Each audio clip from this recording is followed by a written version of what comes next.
Et pour arriver à dire non, une des clés, c'est commencer d'abord par être d'accord soi-même avec le fait qu'on reste une bonne personne. En fait, que c'est pas grave, que c'est OK de Ou dire qu'on non. va pas moins vous aimer si vous dites non. Et qu'en fait, c'est pas la question.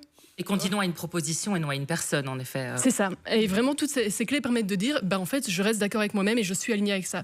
Et de cette façon, on avance aussi. 90% de ma patientèle ne peut pas dire non. Et leur dénominateur commun, quelle que soit la problématique, vient de là, c'est de ne pas pouvoir dire non. Alors, c'est drôle parce qu'ils arrivent en consultation en disant « mais vous savez, je suis quelqu'un de très arrangeant ».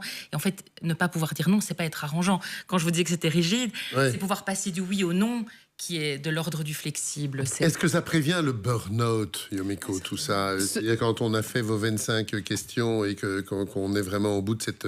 c'est pas vraiment une méthode, en fait. Mais... Alors, si vous lisez le livre, non. Mais si vous vivez le livre, oui. Dans le sens où on a... Elle est douée, hein, Elle reviendra. Mais c'est ce qui nous a aidé aussi. Je veux dire, lire des livres de développement personnel, les rayons en sont pleins et ça ne vous rendra pas spécialement plus heureux si vous ne mettez pas en action. Et c'est pour ça qu'on a vraiment prévu des zones à compléter vous-même en disant, mais en fait, qu'est-ce que j'en pense moi maintenant?